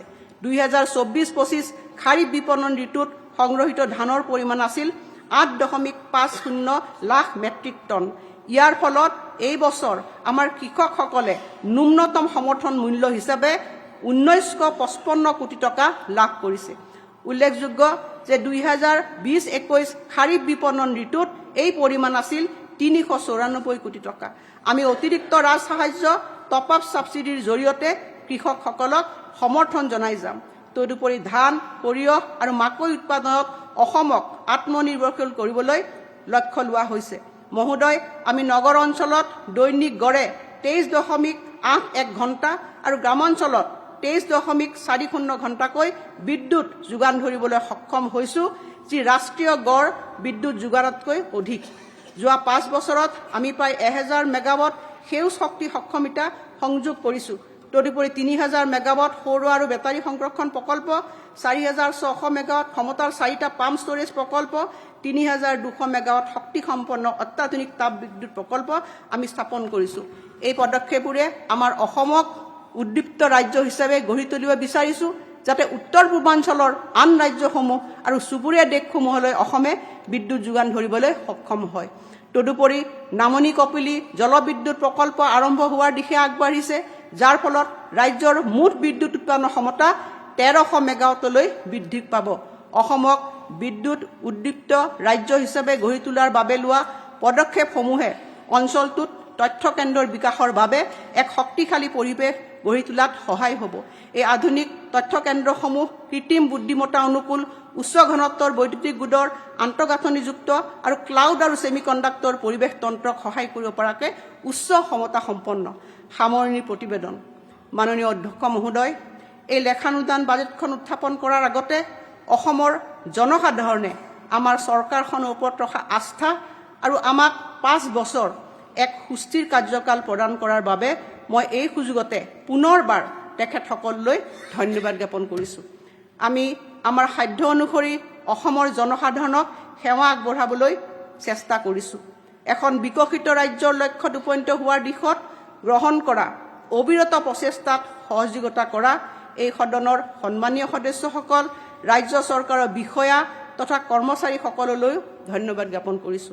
মহোদয়, এই লেখানুদান বাজেটখন উত্থাপন কৰাৰ আগতে সদনত মই অৱগত কৰিব বিচাৰিছো যে অসম বিত্তীয় দায়বদ্ধতা আৰু বাজেট ব্যৱস্থাপনা আইন অনুসৰি বাজেটৰ সৈতে দাখিল কৰিবলগীয়া বিভিন্ন বিতং প্ৰতিবেদনসমূহ পূৰ্ণাংগ বাজেটখন উত্থাপন কৰাৰ সময়ত দাখিল কৰা হ'ব। এই লেখানুদানৰ উদ্দেশ্য হৈছে 2026-27 বিত্তীয় বৰ্ষৰ প্ৰাৰম্ভিক মাহকেইটাত ব্যয়ৰ বাবে অনুমোদন বিচৰা, যাতে নিৰৱচ্ছিন্নভাৱে ৰাজহুৱা সেৱা প্ৰদান, প্ৰতিশ্ৰুতিবদ্ধ দায়বদ্ধতাসমূহৰ সময়মতে নিষ্পত্তিৰ লগতে এই সদনে ইতিমধ্যে অনুমোদন জনোৱা উন্নয়নমূলক কামসমূহৰ মসৃণ ৰূপায়ণ নিশ্চিত কৰিব পৰা যায়। মাননীয় অধ্যক্ষ মহোদয়, এই চৰকাৰখনৰ অন্তিমখন লেখানুদান বাজেট উপস্থাপনৰ শেষ মুহূৰ্তত উপনীত হৈ বিগত সময়ছোৱাৰ পৰা বৰ্তমানৰ এই মুহূৰ্তলৈ এই সমগ্ৰ পৰিক্ৰমাটো মোৰ চকুৰ সন্মুখত ভাহি উঠিছে। মাননীয় মুখ্যমন্ত্ৰী ডক্টৰ হিমন্ত বিশ্ব শৰ্মা ডাঙৰীয়াৰ বিশাল দৃষ্টিভংগী আৰু বিচক্ষণ নেতৃত্বত গঠিত আমাৰ চৰকাৰৰ যোৱা 4 বছৰ 7 মাহত প্ৰতিটো দিনতে আমি যিবোৰ সিদ্ধান্ত গ্ৰহণ কৰিছিলোঁ, যিয়ে আমাৰ সোণসেৰীয়া এক ইতিহাস নিৰ্মাণ কৰিছিল, সেই ইতিহাস ভৱিষ্যতৰ সময়ে মনত ৰখাটো আমি বিচাৰোঁ। অধ্যক্ষ মহোদয়, আমি সচেতনভাৱে নৱপ্ৰজন্মৰ বাবে এক কৰ্মসংস্কৃতিৰ সৃষ্টি কৰিছিলোঁ, যিয়ে বহন কৰে আশা আৰু সমৃদ্ধিৰ বতৰা। মই আজি এই সদনৰ পবিত্ৰ মজিয়াত থিয় হৈ অনুভৱ কৰিছোঁ যে মাননীয় মুখ্যমন্ত্ৰী ডক্টৰ হিমন্ত বিশ্ব শৰ্মা ডাঙৰীৰ নেতৃত্বাধীন চৰকাৰখনে কৰা কামৰ খতিয়ান ইতিহাসে লওক। আমাৰ সংস্কৃতি, আমাৰ ইতিহাস, জনগণ আৰু আমাৰ পৰম্পৰা ৰক্ষাৰ বাবে আমি যিখিনি আপ্ৰাণ চেষ্টা কৰিছিলোঁ, সেই প্ৰচেষ্টাৰ প্ৰকৃত মূল্যায়ন হওক। যোৱা 5 বছৰত আমি লক্ষ লক্ষ পুৰুষ, মহিলা, যুৱক যুৱতীৰ সপোন আৰু আশা আকাংক্ষাৰ মুখামুখি হ'লোঁ। সেই সপোনক 1,58,00,000ৰো অধিক স্বচ্ছ আৰু নিকা নিযুক্তি, অৰুণোদয় আঁচনি, মুখ্যমন্ত্ৰীৰ আত্মনিৰ্ভৰ অসম অভিযান, মুখ্যমন্ত্ৰীৰ মহিলা উদ্যমিতা আঁচনি, মুখ্যমন্ত্ৰীৰ নিযুত মইনা, মুখ্যমন্ত্ৰীৰ বাবু আঁচনি, জীৱন প্ৰেৰণা আঁচনি, অনুপ্ৰেৰণা আঁচনি, এটিকলি দুটিপাত আদি আঁচনিৰ অলেখ আঁচনিৰ জৰিয়তে বাস্তৱত ৰূপায়ণ কৰাৰ পণ ল'লোঁ। অন্ত্যোদয়া আছিল আমাৰ সমাজৰ শেষৰজন ব্যক্তিৰ ওচৰলৈ যোৱাৰ এক পণ। আমি আৰ্তজনৰ সুৰক্ষা নিশ্চিত কৰাৰ বাবে সমাজৰ শেষ প্ৰান্তত থকা নিসহায়জনৰ ওচৰলৈও আমাৰ সহায়ৰ হাত আগবঢ়াই দিলোঁ। অসমৰ চাহক বিশ্ব দৰবাৰত উপনীত কৰা চাহ জনগোষ্ঠীৰ ভাই ভনীসকলৰ ভূমিৰ অধিকাৰ প্ৰদানেৰে শ্ৰমৰ প্ৰকৃত মূল্য দিবলৈ চেষ্টা কৰিলোঁ। পথাৰ আমাৰ, বজাৰ আমাৰ নীতিৰে আমাৰ অন্নদাতাসকলৰ লগত চৰকাৰখন থিয় হ'ল। অসমৰ মাননীয় মুখ্যমন্ত্ৰী ডাঙৰীয়াই প্ৰতিটো পল, প্ৰতিটো অনুপল ৰাজ্যৰ বিকাশৰ কামত ব্যৱহাৰ কৰিবলৈ চেষ্টা চলাইছে। আমি কৰ্মৰ দ্বাৰা অনুপ্ৰাণিত হৈছোঁ। কৰ্মকে আমি ধৰ্ম বুলি মানি লৈছোঁ। তাৰ বাবে আমি আমাৰ সমস্ত শক্তি প্ৰয়োগ কৰিছোঁ আৰু ৰাজ্যখনক এখন বিকশিত ৰাজ্য হিচাপে গঢ়ি তুলিবলৈ এক নতুন সংকল্প লৈ কাম কৰি গৈছিলোঁ। আমাক আস্থা আৰু বিশ্বাসত লোৱা প্ৰতিগৰাকী নাগৰিকৰ ভৱিষ্যত শক্তিশালী কৰিবৰ বাবে আমি সেৱা আগবঢ়াই গৈছিলোঁ আৰু এই সেৱা আমৃত্যু অব্যাহত থাকিব। গীতাত কৈছে, কৰ্মণ্য ৱাধিকা বস্তু মা ফলেষু কদাচনম। আমি যোৱা 5 বছৰ স্থবিৰতাৰ পৰা সক্ৰিয়তালৈ অসমৰ গৌৰৱময় ভৱিষ্যতৰ এক সুদৃঢ় ভেটি স্থাপন কৰিলোঁ। অসমৰ জনসাধাৰণ আমাৰ অভিভাৱক, তেওঁলোকৰ প্ৰগতি আৰু উন্নতি আমাৰ মূল লক্ষ্য। আমি সকলোৱে মিলি নিশ্চিত কৰিম যে আমাৰ ৰাজ্যখনৰ এই সোণসেৰীয়া যাত্ৰাৰ কেতিয়াও সূৰ্যাস্ত নহয়। মহাপুৰুষ শ্ৰীমন্ত শংকৰদেৱৰ আদৰ্শেৰে আৰু মা কামাখ্যাৰ আশীৰ্বাদেৰে আমি বিকশিত অসমৰ যাত্ৰাত আগবাঢ়ি যোৱাৰ সংকল্প গ্ৰহণ কৰিছোঁ। আশা কৰিছোঁ ৰাজ্যখনৰ উন্নয়নৰ এই অনিৰুদ্ধ যাত্ৰা সদায় অগ্ৰগামী হ'ব। ৰাজ্যই জনমুখী শাসনৰ 5 বছৰ সম্পূৰ্ণ কৰাৰ সময়ত উদীয়মান আৰু আত্মবিশ্বাসী অসমৰ এই পৰিৱেশত মই 2026-27 বৰ্ষৰ লেখানুদান এই পবিত্ৰ সদনত আগবঢ়াইছোঁ আৰু লগতে ইয়াৰ অনুমোদন বিচাৰিছোঁ। অসম আমাৰ ৰূপহী, গুণৰো নাই শেষ, ভাৰতৰে পূৰ্ব দিশৰ সূৰ্য উঠা দেশ। মাননীয় অধ্যক্ষ মহোদয়, ডক্টৰ ভূপেন হাজৰিকা দেৱৰ এই প্ৰেৰণামূলক গীতৰ কলিৰে মই 2026-27 বিত্তীয় বৰ্ষৰ প্ৰাৰম্ভিক মাহবোৰৰ বিপৰীতে 62,29,478.30 লাখ টকাৰ অনুদান মঞ্জুৰি বিচাৰি এই লেখানুদান উপস্থাপন কৰিব বিচাৰিছোঁ, যাতে সম্পূৰ্ণ বাজেট উপস্থাপন নকৰালৈকে চৰকাৰে নিজ কামসমূহ সুচলভাৱে চলাই যাব পাৰে। দায়িত্বশীল বিত্তীয় ব্যৱস্থাপনাৰ সৈতে আমাৰ বিকাশৰ কাৰ্যসূচীত সমৰ্থন অব্যাহত ৰখা এই পবিত্ৰ সদনৰ প্ৰজ্ঞাৰ প্ৰতি সম্পূৰ্ণ আস্থা প্ৰদৰ্শন কৰি মই এই লেখানুদান অনুমোদনৰ বাবে উপস্থাপন কৰিলোঁ। জয় হিন্দ, জয় অসম।